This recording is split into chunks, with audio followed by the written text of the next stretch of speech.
Long ago in Ulster fair, Cathbud taught with solemn air. In Emain's halls his pupils stayed to learn the signs the Druids weighed.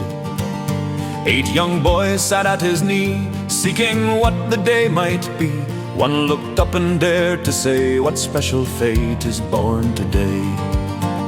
Cathbud read the hidden flame, this day shall give a deathless name. If any youth takes arms this morn, no greater name shall in e'er be born.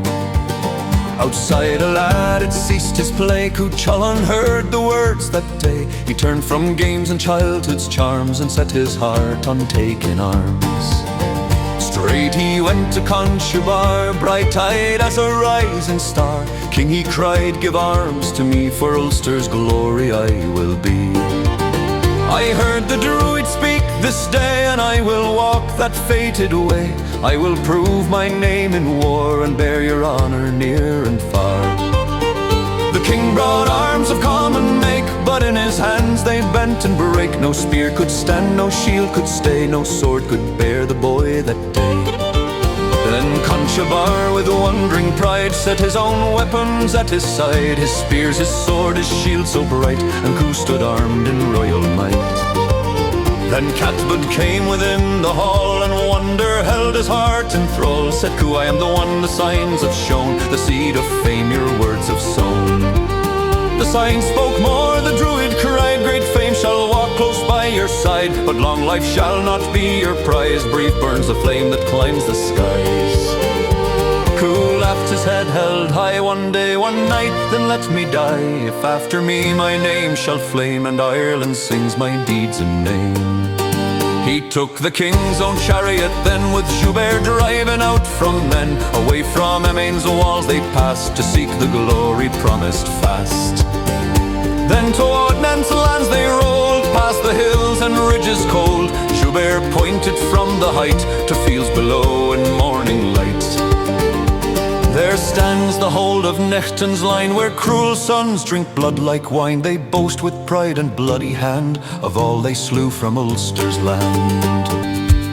As many men as Ulster keeps, so many there lie cold in sleeps. Turn back, my lord, no shame to flee, for death waits there for you and me.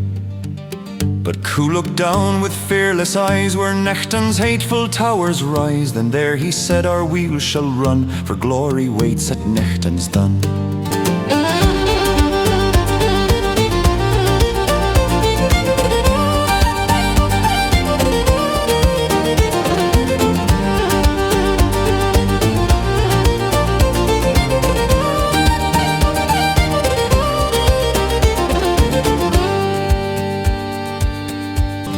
First came foil with iron pride, no spear nor sword could pierce his hide. But Cú took up an iron ball, and through his brow he made him fall. He struck him down upon the plain, then took his head as battle gain. And from the dun with furious cry, Teachel came to win or die. One blow must kill or none could slay, so Cú took venomous that day. The king's great spear through sunlight sped, and Cú struck him down and took his head. Then Fainal, swallow of the wave, fled to the deep his life to save. But Cú dragged him to beneath the spray, and sent his headless corpse away. With 3 heads one his fury rose, he burned the house of fallen foes. Through smoke and flame their roof came down, as Joubert turned them homeward bound.